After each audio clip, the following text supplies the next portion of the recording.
Who we got with us today? My name's Cece. Tell us a bit about yourself, Miss Cece. I'm 46. I'm from the St. Louis area. I'm currently homeless. I'm a very independent person trying to rebuild my life. I'm down and out right now. So if anybody is trying to get things together, I wear my heart on my sleeve. Miss Cece, where'd you grow up at? I grew up in East St. Louis and St. Louis area. What kind of household did you come from? Came from a mom and dad, but eventually divorced family. Good family base, middle class, nothing fancy. We survived. What schools did you go to?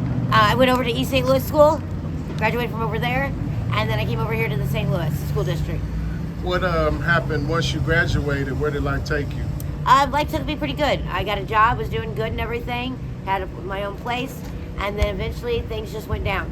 COVID hit, everybody scrambling for everything, and lost work, and now I'm out here trying to get back on my feet. You ever been married? Yes, married, divorced. Kids? Yes. How many children do you have? I have 2 children. One's deceased. One is older. He's still living. Good one. What's your relationship like with your surviving child? It's good. It's real good. You grew up with both parents in the household? Until I was about 12. What do you remember mom and dad teaching you that you still hold as foundation in your life? Treat people with respect and the golden rule. Treat people the way you want to be treated. You know, life is very simple. Loyalty, honesty, and trust. Does that exist in this world today? No. It's very hard to find. It's there, it's just hidden. Okay, now up until COVID, how was life for you? Good. Like, what was going on in your life? I was, even though divorcee, no big deal. With family, doing good. The American dream. Working, take care of, your kid, doing what you got to do.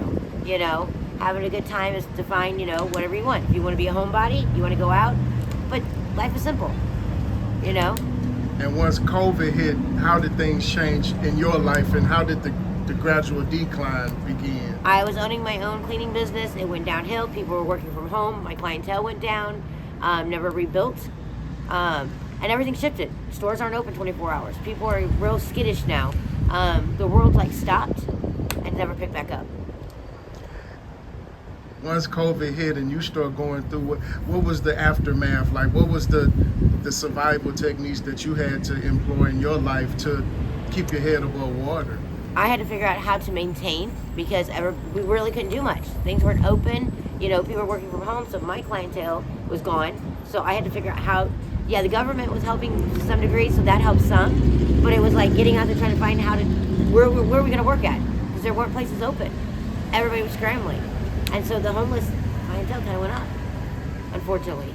So after COVID, or you didn't have any other forms of employment that you could have kind of pursued? I tried, but everybody else was trying too.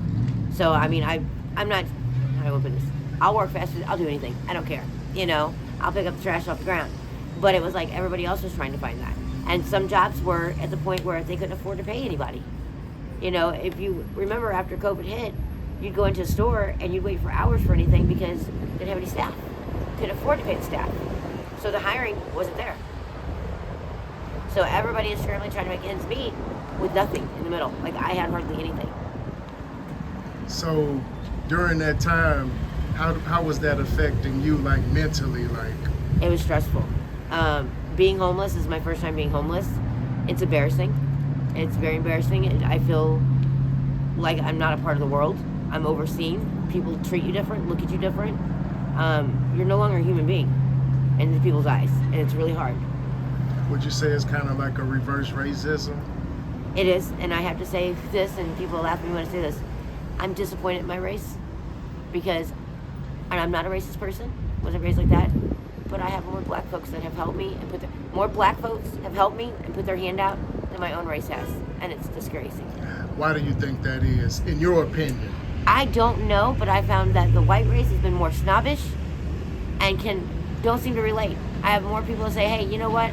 Been there. I know what it's like. I know what rough times are. I'm not saying that some white people haven't, and I don't want to get in that and upset anybody, but I just personally have found that.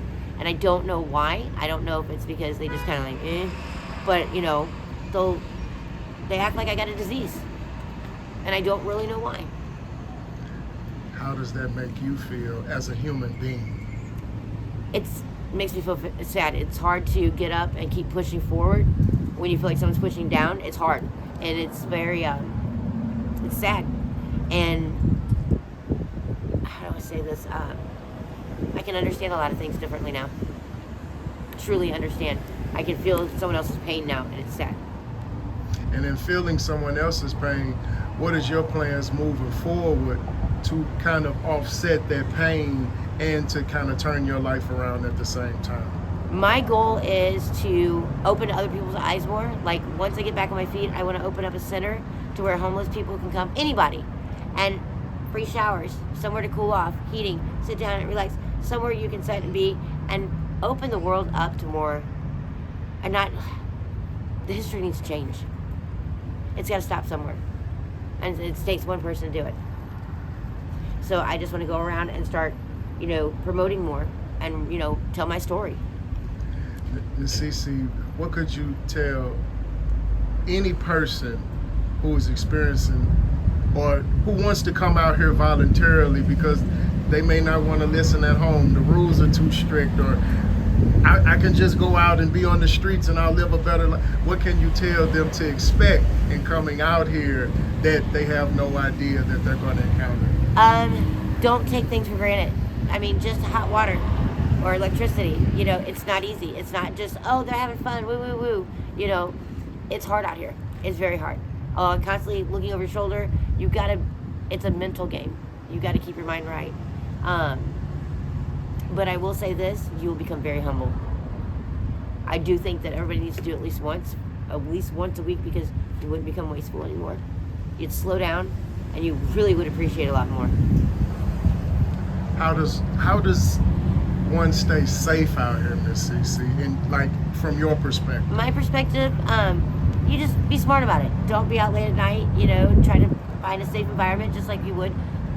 Team up with somebody, if you're going to go out late, have a buddy with you, just watch what you're doing, just like if you were walking down a dark alley, what would you do? You'd look around, you'd watch, so if you see something, stop, just common sense things, and do the best you can. Miss Cece, we appreciate you taking time out with us. We appreciate everything you shared. And Miss Cece, if you could go back in time and talk to a young Miss Cece, knowing what you know today, what would you tell her? Get that college degree.